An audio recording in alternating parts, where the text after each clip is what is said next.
Bismillahirrahmanirrahim. Alhamdulillah Rabbil alamin. Wassalatu wassalamu ala asyrafil mursalin Sayyidina wa ala Muhammadin wa ala alihi wa sahbihi asmin. Amma ba'du. Seperti yang saya sering cerita, kalau ngaji ngatur kiai itu dosa. Tapi karena saya niat baik, sama-sama ngaji, jadi temanya bebas, waktunya juga paling lama saya ngaji paling 20 menit sampai 30 menit. Sesi jawab tanya jawab hanya 2 pertanyaan. Tidak boleh bantah, yang punya diri saya kok diatur. Ini semakin lama Anda ngatur saya semakin dosa, karena ngatur orang itu tidak baik. Apalagi ngatur kiai itu tambah tidak baik lagi. Iya toh, misalnya saya ke Jakarta nelpon Pak Martinus, Pak sini, ya belum mesti bisa. Jadi ya sama-sama gak mesti bisa kan. Tapi monggo lah kita cerita-cerita Islam, cerita-cerita beragama yang rileks. Kita semua tadi seperti yang dikatakan Kadensus pernah diswani Mas Sufyan Sauri, juga beliau pernah ngaji. Sebetulnya dalam banyak hal-hal yang keseharian itu lebih prinsip ketimbang ide kita tentang hal-hal besar. Saya beri contoh, Allah itu Tuhan yang Maha Kuasa, yang menguasai alam raya ini. Kadang-kadang menjelaskan dirinya itu hanya alladzi at'amahum min ju'. Saya ini Tuhan yang memberi makan kamu saat Anda lapar, saat kalian lapar. Jadi untuk beriman kepada Tuhan yang Maha Esa, kepada Allah, kamu yakin yang memberi makan kamu itu Tuhan. Apapun kecewanya Anda terhadap tetangga, terhadap negara, terhadap mertua, terhadap istri, itu kecewa Anda tidak akan mati. Tapi kalau tidak makan itu mati. Sehingga Allah mensifati dirinya kadang pakai keseharian. Alladzi at'amahum min ju'. Tuhan itu siapa? Yang memberi makan kamu ketika lapar. Tapi kamu untuk syukur itu nunggu punya istri cantik, neriman, gampang diatur, membolehkan poligami. Terus 4 istri itu neriman semua, loyal semua. Itu sombong betul. Mau syukur saja kok repotnya seperti itu. Jadi mau syukur ya ada makanan dimakan. Itu kalau ngantuk ya tidur. Ayatnya wa min ayatihi manamukum billaili wan nahar. Maksud ayat Allah itu tidur. Nah, keangkuhan-keangkuhan ini yang menjadikan kita itu jadi repot hidup. Wong untuk syukur kok nunggu tadi. Mertua baik, tetangga baik, istri baik. Apa saja di sekelilingnya harus baik. Nah, keinginan berlebihan ini menjadikan kita lupa ada hal-hal yang paling kita butuhkan, yaitu oksigen. Kita boleh nempat di buminya Allah. Alladzi ja'ala lakumul ardo firasya. Bumi kamu tempati enak. Coba kalau gempa, apa artinya istri 4 cantik semua kalau pas digoyang apa? Gempa. Apa artinya kamu jabat? Entah apa saja jabatannya. Kalau bumi likuifaksi, habis kamu. Kiai meskipun dai kondang umatnya jutaan, kalau likuifaksi di panggung hancur. Tapi nikmat-nikmat yang disebut Allah seperti ini jarang kita kaji keseharian. Alladzi ja'ala lakumul ardo mahda. Allah itu yang menjadikan bumi dalulan, yang mudah diinjak. Famshu fi manakbiha, silahkan pak jalan-jalan. Jadi saya termasuk benar-benar kiai Jawa. Kalau kerennya kiai Nusantara atau kiai Indonesia lah. Diajari bapak saya Kiai Haji Nur Salim, diajari Mbah Maimun. Itu Islam itu keseharian. Karena ketika Anda memilih hal-hal yang serius, itu tujuan utamanya nyari ridhonya Allah, dan ridhonya Allah bisa kamu dapatkan sesuatu yang pasti benar. Misalnya dalam sebuah hadis Sahih Muslim disebutkan, innallaha la yardo anil abdi idza akalal akla fayahmadahu 'alaiha aw yashroba syarba fayahmadahu 'alaiha. Itu redaksinya inna itu sesungguhnya, la yardo juga pakai lam taukid, juga maknanya sesungguhnya. Sungguh-sungguh Allah sangat ridho ketika seorang hamba itu makan ketika sesuap nasi dia muji Allah, ketika minum seteguk nasi dia muji Allah. Itu kalau orang diridhoni Allah itu wali betul. Itu untuk jadi wali itu gampang. Kamu makan ridho, kamu ninjak buminya Allah ridho, seneng, kamu hidup keseharian aman, seneng. Nah, ini supaya sampean kita semua ngaji betapa panduan Rasulullah untuk menggapai ridho Allah itu banyak yang keseharian sekali. Saking kesehariannya banyak dalam hadis dan itu sahih. Nabi menyebut hal-hal yang keseharian. Hatta ma tas'alu fi imra'atika, kamu punya uang kemudian istri kamu bisa makan, itu ibadah. Bahkan sebagian ibadah itu dicontohkan Nabi yang akhirnya diprotes sahabat, yaitu wafi buti ahadikum sodakoh, kamu menggauli istri kamu itu ya sodakoh. Sampai sahabat bilang yang benar ya Rasulullah, ayati ahaduna syahwatahu wa huwa lahu ajrun, masa urusan biologis, urusan syahwat kemudian dia dapat pahala. Nabi menjawab, alai salawadu'aha fi haramin aka'ana alaihi wisrun. Bagaimana kalau dia meletakkan ke yang tidak benar, itu kan dosa. Nah, hal-hal seperti ini yang saya ingin teman-teman semua lah, semua. Saya juga agak ingin ngaji demi Anda juga agak ingin. Itu dosa sekali ngaji kok, pesanan kelompok tertentu itu gak boleh.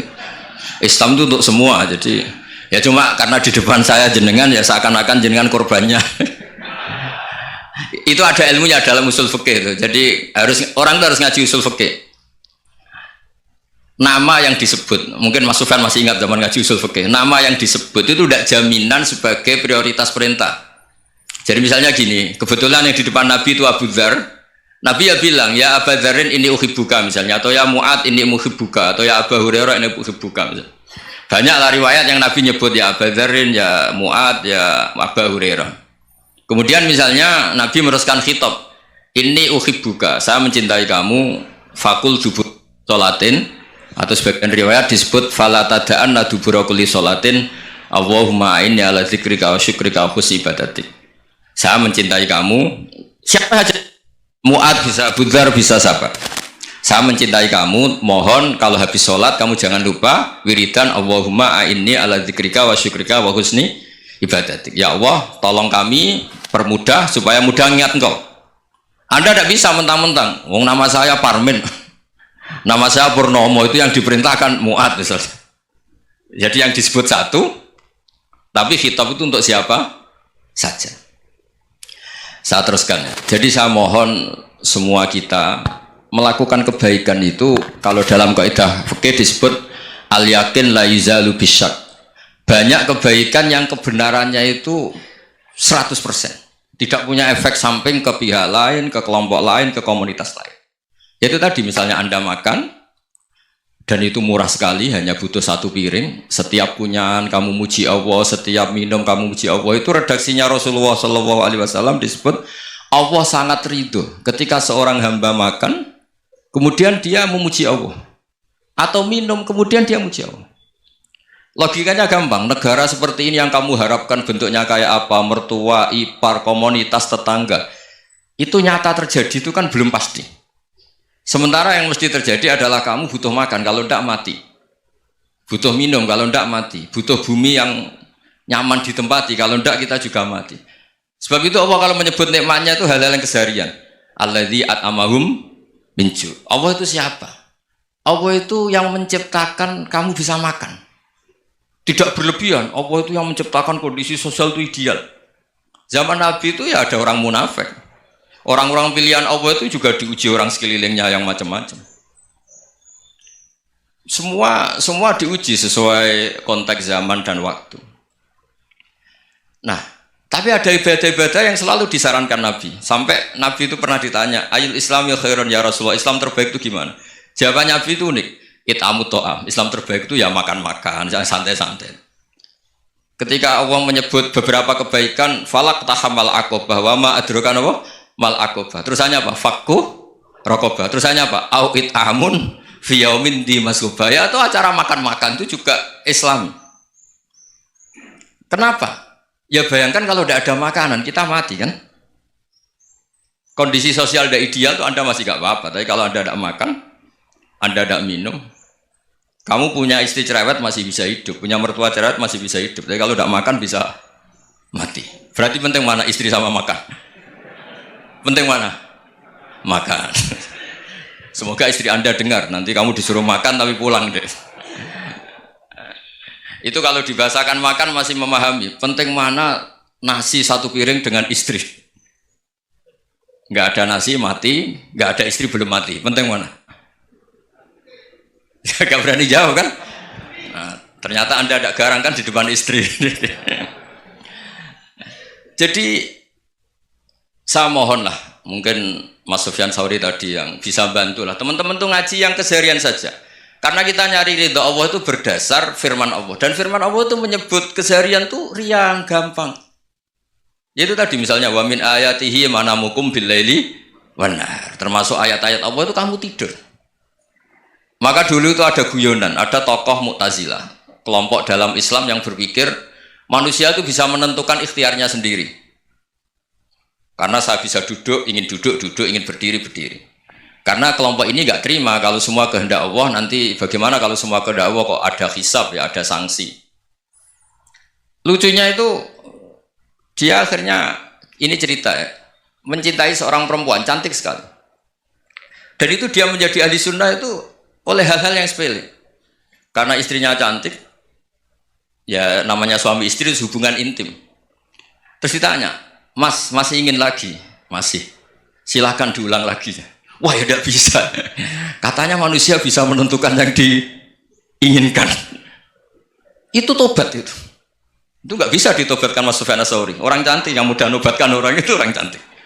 Segampang itu. Akhirnya kita tahu, makanya kalau dalam kitab Hikam itu disebut al-akil mayakul madza yaf'alu wa hubi wal ghafil mayakul madza af'al. Orang yang punya akal karena sadar ini wilayah Allah, semua milik Tuhan. Itu dia tiap hari berpikir, besok Allah akan melakukan apa terhadap dunia ini. Kamu merencanakan sesuatu mau plesir ternyata gempa. Mau wisata ke Rusia ternyata perang. Kamu tidak pernah tahu apa yang akan terjadi besok. Wa ma tadri nafsum madza taksibu ghadan. Tapi anda semua kita ini sering punya jadwal permanen. Makanya saya kalau diundang siapa saja, sanad takdir. Yang jelas Gus ini acara penting. Ya masih acara penting nak pangeran nang ngersakno piye? Kok ape dadi pangeran? Kamu kok mau jadi Tuhan? Itu kadang ya kiai. Penting Gus acara ini jenengan harus memastikan bisa. Loh kamu itu yang ngajarin tauhid sesuatu itu biadillah kok bilang-bilang apa pasti. Kalau maksa terus tak tobatkan loh kamu kata saya itu. Ya kalau gitu Gus bilang insya Allah. Wah itu hati saya, fisik saya, roh saya sudah bilang insya Allah. Tidak usah kamu latih kata saya. Nah hal-hal tauhid keseharian itu gampang sebetulnya. Wal ghafil yaqulu madza af'al. Tapi orang yang lupa Allah dia setiap hari bilang besok apa? Kita bisa melakukan apa? Seakan-akan dia itu aktor, dia penting, dia subjek permanen, dia. Padahal kita ini hanya objek kehendak Allah Subhanahu wa taala. Karena kita yakin sesuatu yang terjadi di alam raya ini kita tidak bisa apa-apa. Makanya saya sering ngaji, sering bilang saya, ketika Anda mensifati Allah, Dia yang menghidupkan. Sudah itu tanamkan sehingga ketika kita mati santai saja. Kenapa santai? Allah punya cara menghidupkan kita. Zaman kita hidup juga gak tahu caranya ngelola jantung, ngelola paru-paru. Kamu juga gak tahu ngelola oksigen yang tidak beracun, tidak mengandung polusi. Tahu-tahu hidup. Gak ingin tua ya tahu-tahu tua, gak ingin mati tahu-tahu mati. Selama ini kita hidup juga agak tahu apa sebetulnya. Hanya gaya tok, punya jadwal, punya planning. Kalau kamu bisa menentukan pilihan Anda, pasti Anda istrinya cantik, 4 neriman semua, kona'ah semua. Nyatanya enggak kan? Ada 1 jelek, cerewet. Wah itu kan, nyatanya enggak bisa apa-apa Anda kan? Dan kamu bawa mati lagi. Nah, itu kan. Istri Anda juga gitu, punya keinginan, punya suami yang ganteng, yang jabat, yang neriman, yang enggak poligami. Ya enggak kesampaian juga. Kalau kita ngitung tingkat kegagalan kita itu gagal terus. Ya kan? Nah, terus ingat Allah, madza yaf'alu wa hubi. Orang yang punya akal selalu berpikir Allah itu menghendaki apa terhadap saya. Lalu sama-sama orang gitu. Ngelihat orang yang serius, itu kata Anda itu pemikir berat, serius. Senang punya tokoh yang merengut karena kamu anggap serius. Tapi sebagian orang nganggap orang yang serius itu wong merengut, wong masam, wong muka kok ditekuk. Jadi sama itu hati ya muqallibal qulub tsabbit qalbi ala dini, karena kita nggak tahu cara berpikir kita tentang orang lain, tentang sekeliling kita. Misalnya kita orang baik yang jenis ngrumat fakir miskin. Ada orang bangun masjid mewah itu janggal. Apa artinya masjid mewah kalau banyak orang kelaparan? Tapi kalau yang jenis pendidikan apa artinya masjid mewah kalau tidak bisa ngaji? Nanti yang jenis infrastruktur apa artinya ini kalau semuanya punya sudut pandang yang berbeda-beda. Dan Islam mengapresiasi semua kebaikan. Tapi katakan semua kebaikan itu adalah kehendak Allah Subhanahu wa taala. Karena apapun baik Anda itu pakai fasilitas yang diberikan oleh Allah Subhanahu wa taala. Sehingga ini yang disebut qulillah tsumadarhum fi khawdihim yal'abun. Ya kembali tadi ke tema-tema bahwa keseharian Anda ini sudah Islami. Saat Anda tidak bisa melakukan apa saja, Saya sering ada jenazah, biasanya kalau tetangga meninggal saya sering disuruh ngelepas. Saya bilang orang ini baik, karena sering ngelamun di rumah, sering nganggur di rumah. Ditanya sama anaknya, kenapa Gus nganggur baik? Ya kalau dia nganggur artinya juga agak berbuat sesuatu yang maksiat kan? Ya kan, orang nganggur di rumahnya ya tidak bunuh orang, tidak maling, tidak korupsi, ya namanya nganggur di rumah. Lah cuma istri cara pandang nganggur gak menghasilkan uang gitu. Tapi juga gak menghasilkan kriminal kan. Jadi sebenarnya Islam itu makanya kalau sampai ngaji usul fikih itu ada kitab usul fikih namanya Lubul Usul, itu terkenal sekali di pesantren itu. Itu kalau ngapresiasi keseharian itu luar biasa. Itsma min mubahin illa wa yatahaqqaqu bihi tarku haramimma. Karena keseharian yang mubah saat Anda lakukan itu ada kehebatan yang luar biasa, yaitu meninggalkan haram. Makanya dulu banyak orang-orang alim ketemu temannya itu guyon sampai semalaman. Itu biasanya yang semangat Islam itu kiai kok tidak tahajud, kiai kok tidak witir. Orang yang sedang mapan uangnya banyak, malam itu tidak kelayaban itu sudah luar biasa. Melawan nafsu supaya tidak maksiat itu sudah luar biasa. Supaya lupa guyon sama temannya semalaman sampai subuh. Gejlok-gejlokan kenang zaman miskin, zaman kuliah gak jelas, zaman apa. Melihatnya jangan tarkut tahajud. Seperti ini meninggalkan tahajud, tapi meninggalnya ini talkul muharramat. Jadi kayak apa hebatnya? Sehingga Imam Ghazali punya riwayat yang agak unik. Hatta takuna ibadatu akhiri hadil ummah iku an-naum. Sehingga suatu saat ibadah terbaik umat ini itu tidur gitu. Itu kan riwayat kontroversi. Ketika Imam Ghazali tanya, kenapa iya? Kenapa kamu mulai keluar dari rumah itu sudah banyak maksiat? Melihat perempuan yang enggak mahram, melihat fenomena. Tapi kalau kamu tidur itu enggak melihat apa-apa. Tapi juga kamu jangan nganggap tidur itu ibadah betul. Saatnya melakukan fardu ain malah masih tidur. Tapi itu sudut pandang yang menjadikan kita Islam itu gampang. Jadi saat Anda tidak bisa aktivitas apa-apa, misalnya ada beberapa orang yang lumpuh. Lumpuh itu memang nggak bisa Jumatan, nggak bisa ibadah, tapi dia juga nggak bisa maksiat. Tidur itu memang Anda saat itu tidak bisa tahajud, tidak bisa witir, tapi saat itu ada zina, ada maling, tidak gosipkan orang, tidak bully orang, tidak menanamkan kebencian, tidak hasud. Sehingga tidur menurut Allah Ta'ala wa min ayatihi manamukum billaili apa? Wanahar. Karena di tidur itu selain ada unsur istirahat, jaga kestamina, juga ada unsur meninggalkan beberapa keburukan. Nah saya mohon ibadah yang keseharian ini kita jaga. Supaya kita semua baca ayat itu fasih. Fasih itu tertanam di hati. Allah itu siapa? Alladzi at'amahum min ju'i wa amanahum min khauf. Dan Allah kalau cerita di Quran itu anna sababnal ma'a sabba tsumma syaqqaqnal ardha wa syaqqa fa ambatna fiha habba wa inaba wa qadba wa zaituna wa nakhla wa hada'iqa hulba. Kamu tahu saya ini siapa kata Allah? Saya ini adalah Tuhan yang menurunkan air, kemudian ada tanaman banyak.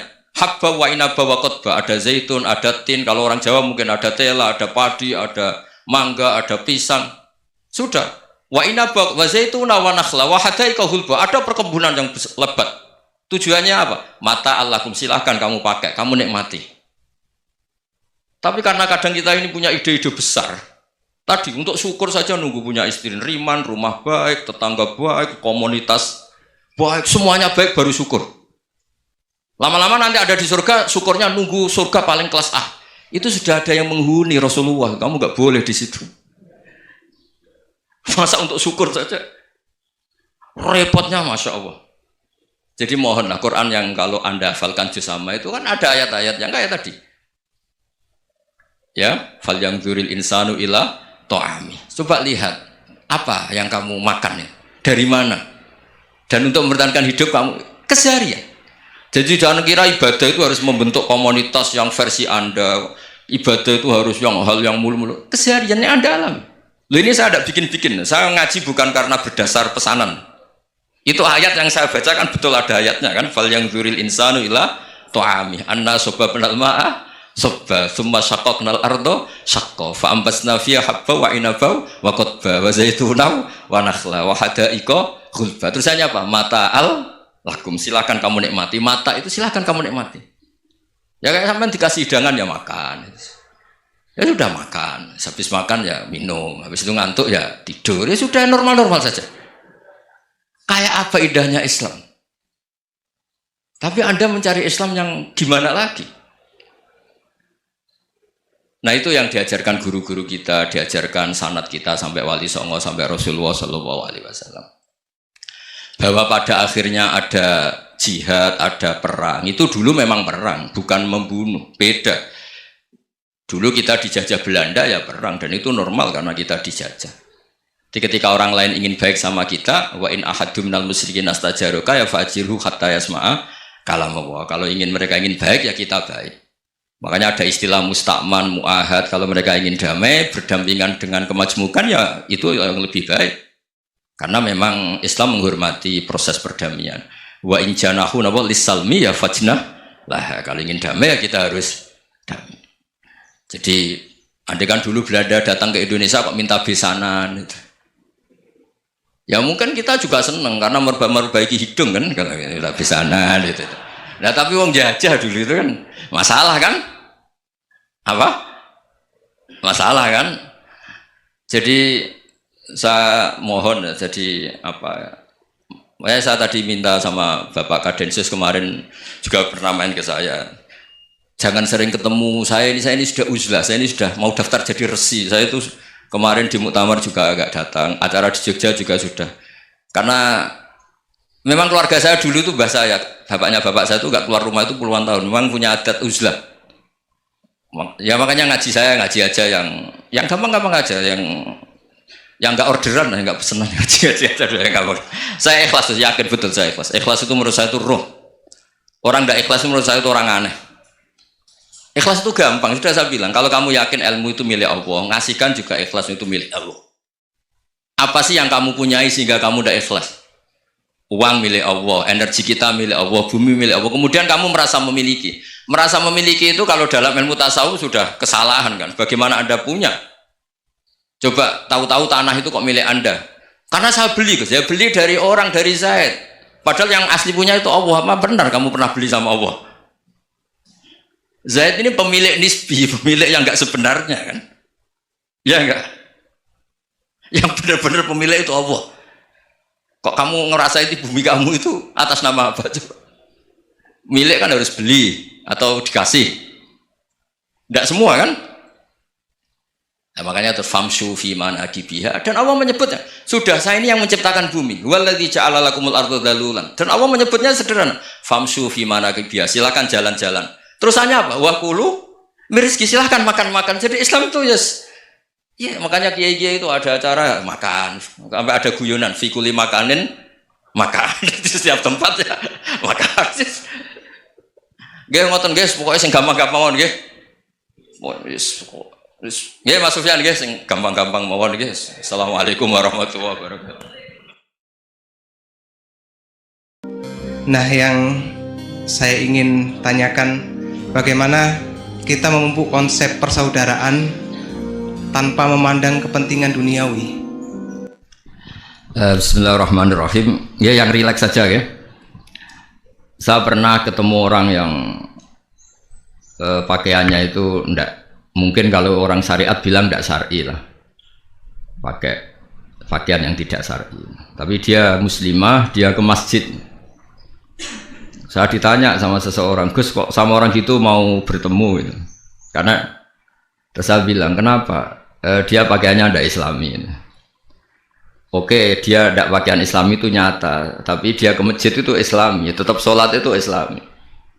Ketika dia ingin sholat dan tetap sholatnya pakai takbir, pakai rukuk, pakai sujud itu Islami. Wong setelah di masjid ya pakai mukena, pakai. Kalau sama-sama nyata, Anda kan boleh ngingat sama-sama yang fakta. Dia punya kesalahan dalam berpakaian, dia punya kebenaran dalam sujud, dalam rukuk, dalam ibadah. Dan itu tradisi Quran. Quran ya cerita famay ya'mal mithqala dzarratin khairan yarah wa may ya'mal mithqala dzarratin syarran yarah. Apa susahnya sih ingat dua-dua sisi itu? Sama bernegara atau bertetangga, kita bayangkan jangan bernegara dulu, terlalu luas, bertetangga saja ukuran. Karena nanti sama, bernegara sama bertetangga itu hadisnya sama. Kita di kampung itu ya ada masjid, dan orang-orang yang nggak sholat juga nyumbang masjid. Bahkan ada yang nyumbang masjid banyak terus tidak sholat, karena keramik saya sudah sholat katanya. Saya pernah ketemu orang model gitu itu ya ada. Jadi, tapi ada juga yang sholat terus tapi nggak pernah nyumbang masjid. Ya orang banyak. Intinya itu Allah itu punya tradisi, punya sunnatullah. Kebaikan ya dihitung, kejelekan juga dihitung. Dulu ketika Rasulullah SAW hidup bersama komunitas yang majmu', itu sebetulnya permintaannya Nabi, jangan halangi kami saat mau beribadah. Dulu sampai perang karena mereka menghalangi. Sebenarnya problem mereka wa yasudduna an sabilillah, menghalangi. Sebenarnya kalau dulu saling toleransi ya gak ada masalah. Artinya ketika Anda ingin sholat di Indonesia gak dihalangi, ingin pengajian gak dihalangi, sebenarnya ini gak ada masalah. Ya, soal ada kebaikan, ada keburukan, ya mulai Nabi Adam sampai sekarang, sampai kiamat. Itu cara pandang. Jadi cara pandang kita terhadap orang lain itu harus hal-hal yang nyata. Kalau kesalahan mereka nyata, kebaikan mereka juga nyata. Kenapa kita hanya ingat sisi yang jelek, tidak ingat sisi yang baik? Saya sering cerita ke santri-santri saya, setiap saya pengajian diundang orang di mana-mana itu saya mesti istighfar. Karena gak ada pilihan. Saat saya datang ke pengajian di Sulawesi misalnya, saya tinggal ngaji di sini. Saat saya ngaji di sini, ninggal undangan yang di sana. Hidup itu tidak banyak pilihan, meninggalkan kebaikan, melakukan kebaikan. Artinya gini, dalam kebaikan saja ada kebaikan yang ditinggalkan. Apalagi dalam kejelekan. Makanya di sini ada pepatah terkenal dalam ilmu tasawuf tuh. Wastighfaruna yahtaju ilal istighfar. Saat Anda baik saja butuh istighfar. Bapak saya kalau guyon gini, Mas Sofyan. Ada imam istiqomah jadi imam masjid sampai tua sampai batuk-batuk. Itu bagus istiqomah. Tapi itu masalah kata Bapak. Akhirnya enggak kaderisasi katanya. Itu istiqomah apa enggak mau diganti orang lain katanya. Ada kiai dai di mana-mana. Itu mesti orang muji, "Oh, itu dai di mana-mana, laris enggak pernah di rumah." Pondoknya pasti bubar itu karena ditinggal. Jadi kebaikan seperti ada orang sering sowan kiai. Wah itu malah lebih masalah lagi kan. Kadang kiainya pas istirahat, yang disalamkan template uang jatah susu anaknya. Hari itu waya tagihan malah lari sowan kiai. Jadi harusnya di rumah ada berdoain tagihan listrik entah apa. Jadi makanya di hikam itu terkenal kata-kata manusia itu siapa? Manusia itu mangkanat mahasinuhu masawiyah fakai falatakunu masawihi masawiyah.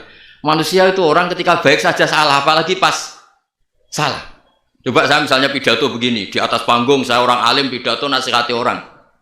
Di saat yang sama seperti yang tanya Mas Wildan tadi, ada agak sopannya. Di situ ada mungkin orang yang lebih sepuh timbang saya. Masa lebih muda kok di atas? Yang di bawah lebih tua. Ada agak sopannya. Mau nggak pidato disuruh, mau di atas disuruh, nggak sopan sama yang. Tapi misalnya yang paling sepuh pidato nggak pernah ngaji kok pidato terus gimana? Artinya ketika kita baik saja ada salahnya, apalagi pas salah. Sebab itu ajaran Rasulullah itu suruh berdoa Rabbana dzolamna anfusana. Sebelum minta itu merasa ya Allah kita ini mendolimi diri kita sendiri. Karena dalam pilihan-pilihan itu pasti ada salahnya. Coba misalnya Anda bangun masjid habis 2 miliar. Yang harusnya 1 miliar sudah jadi. Terus nanti suatu saat ketemu Allah ditanya. Itu ada orang miskin, fakir miskin, yatim. Andai kan kamu sumbang 1 miliar itu sejahtera semua. Gara-gara kamu bangun masjid terlalu mewah. Ya tapi kadang-kadang orang kebaikannya itu orientasinya bangun masjid, gak tertarik nyumbang fakir. Saat itu cara berpikir gitu mau apa? Tapi kalau dia mau luhur manusia terbaik karena bangun masjid 2 miliar, coba diaudit secara kepentingan syar'i. Penting mana dengan ngasih makan fakir miskin? Penting mana dengan menikahkan janda misalnya? Penting mana dengan pendidikan? Apa artinya masjid mewah orang nggak tahu halal haram, nggak tahu najis, nggak tahu cara sesuci, nggak tahu cara adzan yang benar. Terus penting mana untuk beli kitab sama dipakai masjid? Apa artinya beli kitab apa tapi nggak makan? Penting mana makan sama beli kitab? Ada auditnya. Makanya manusia itu ketika baik pun disuruh istighfar, apalagi ketika salah. Nah dengan perasaan seperti itu kebencian pada orang lain luluh karena potensi baik pada orang lain ternyata tinggi dan potensi salah ke kita juga tinggi. Nah dilatih gitu. Jadi di Ihya itu ada kitab tawadhu. Kitab tawadhu itu dilatih ketemu orang tua. Huwa aksaru ibadatan. Dia mesti ibadahnya lebih banyak karena lebih tua timbang saya. Pasti sholatnya lebih lama timbang saya. Ketika Anda sudah tua melihat anak-anak, huwa aqallu minni maksiatan. Mesti maksiatnya tidak banyak karena masih kecil. Terus ketika melihat orang fasik maksiat, La Allah yatubu alaih fa inna Allah tawwabur rahim. Mungkin Allah memberi tobat, bisa saja. Umar itu ingin bunuh Nabi, tapi Allah memberi tobat. Yang sowan kiai saja tidak mesti dapat tobat. Umar ingin bunuh Nabi, tapi Allah memberi tobat. Akhirnya ya tobat jadi Islam yang baik. Dalam sejarah Wali Songo, Kalijogo sowan Sunan Bonang itu ingin garong, tapi malah jadi muridnya jadi wali. Kalau Allah sudah menghendaki, tidak ada ya. Perang Uhud orang Islam kalah itu karena panglimanya siapa? Khalid bin Walid. Tapi dia malah yang dapat hidayah. Nah, sama orang yang sekarang Anda benci bisa saja Allah merencanakan ada apa? Hidayah di situ. Dan kita yang merasa benar jangan saja ada rencana Allah bikin kita su'ul khotimah. Na'udzubillah min dzalik, kan tidak pernah tahu. Nah, dari tidak pernah tahu itu orang diusahakan tawadhu. Wa ma adri ma yuf'alu bi wala bikum. Kita tidak pernah tahu. Makanya meskipun saya ini kiai, terus kata orang banyak itu ketop. Kalau istighfar ya nangis betul ya. Cuma kan nggak perlu di depan umum. Nanti dia ke penampilan kan ribet kan nanti. Sudah nangis nggak ikhlas, nggak mutu. Ya gitu ya. Yang Mas Wildan tadi apa pertanyaannya diulang? Selain masalah akhlak tadi. Tentang bagaimana cara kita bersaudara tanpa memandang kepentingan duniawi. Nah ya makanya tadi saya bilang bernegara itu pakai hadis, misalnya Nabi pernah ngendikan kamu itu punya 3 tetangga, yang satu punya 3 hak, yaitu dia tetangga kamu, dia seagama kamu, dia sesaudara kamu. Jadi ada 3 hubungan, seagama, sesaudara, dan tadi apa? Dia tetangga kamu, dia seagama dengan kamu, dia masih kerabat kamu. Terus ada tetangga yang punya 2 hak, yaitu dia tetanggamu, seagama dengan kamu, tapi tidak sekeluarga dengan kamu. Terus ada tetangga yang punya 1 hak, dia tidak keluarga kamu, dia tidak seagama dengan kamu, tapi tetap punya hak karena itu tetangga kamu. Dan itu kata Nabi semuanya berhak kamu baikin, karena ada hakul jar. Makanya dulu doa ada bil kubri itu ceritanya sederhana. Ada seorang perempuan Yahudi ya, sowan Sayyidah Aisyah. Kalau sowan ya dikasih uang sama Sayyidah Aisyah. Padahal Yahudi ya. Ketika dikasih uang, terus si Yahudi tadi, semoga engkau diselamatkan dari siksa kubur. Zaman itu Sayyidah Aisyah belum dengar hadis tentang siksa kubur. Setelah Rasulullah datang, saya tadi diminta didoain, ya saya terima karena saya nggak percaya. Terus Nabi ngendikan itu benar adanya siksa kubur. Ketika komunitas Yahudi di Madinah itu puasa Asyura, Nabi coba tanyakan mereka, kenapa puasa Asyura? Padahal orang Yahudi. Oh, terus setelah ditanya, Yaumun najjawahu fihi Musa, itu hari di mana Allah menyelamatkan Nabi Musa, kata orang Yahudi. Terus kata Rasulullah, nahnu ahaqqu bi Musa, saya juga berhak menghormati Musa. Kemudian Nabi puasa. Suatu saat lagi ada orang Yahudi datang, ya Rasulullah, ya Muhammad, manggilnya ya Abul Qasim karena orang Yahudi. Ya Abul Qasim, nanti nasib langit bumi ini di mana? Manusia yang sudah mati-mati di mana ketika bumi dihancurkan? Mayat-mayat yang sudah di kuburan di mana? Terus orang Yahudi tadi bilang, Inna woha wadu as-samawati ala dzih wal arodina ala dzih. Soalnya Allah itu bisa saja mengelola langit bumi yang sudah hancur gini-gini. Nabi itu tertawa-tawa. Dalam sebuah riwayat disebut hatta badat nawajidu. Tertawanya Nabi itu lepas sampai giginya kelihatan.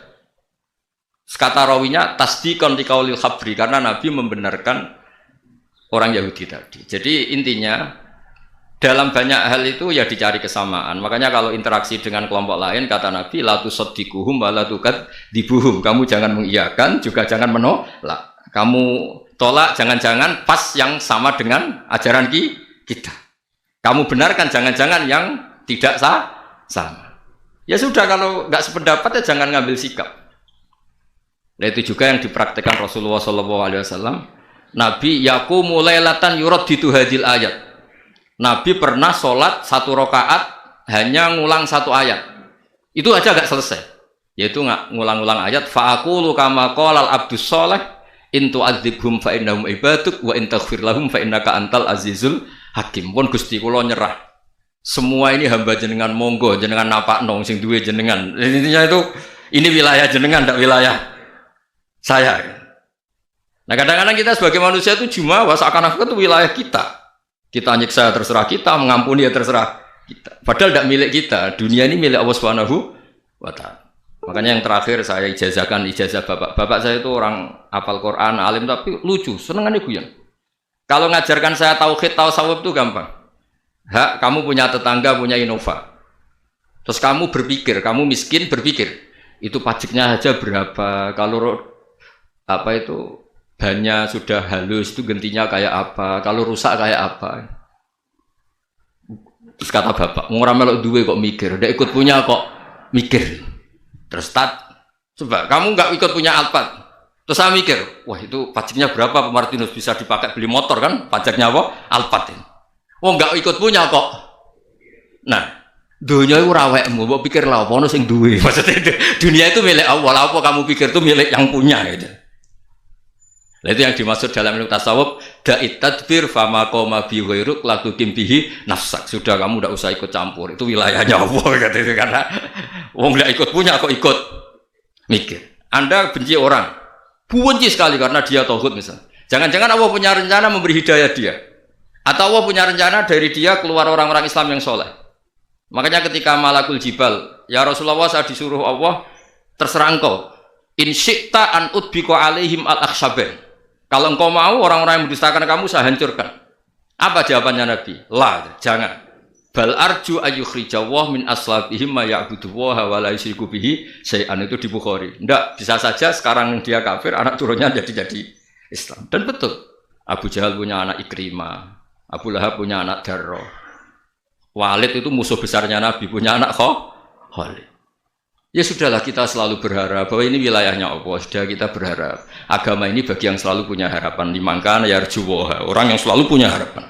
Kita berharap tambah hari tambah baik, tambah damai, tambah kondusif, tambah segalanya baik.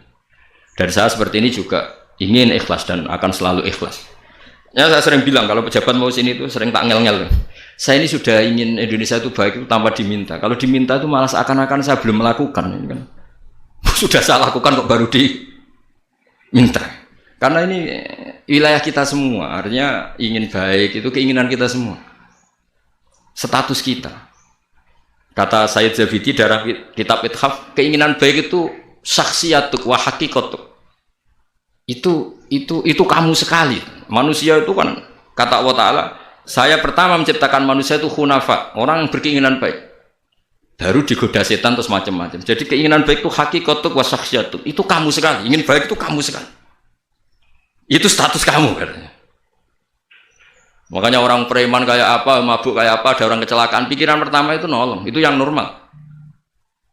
Soal ada kasus, pikiran pertama ngambil HP-nya itu 0,0 sekian persen. Jadi pikiran pertama mesti nolong itu, karena itu syakhsiyatuk wa hakikatuk.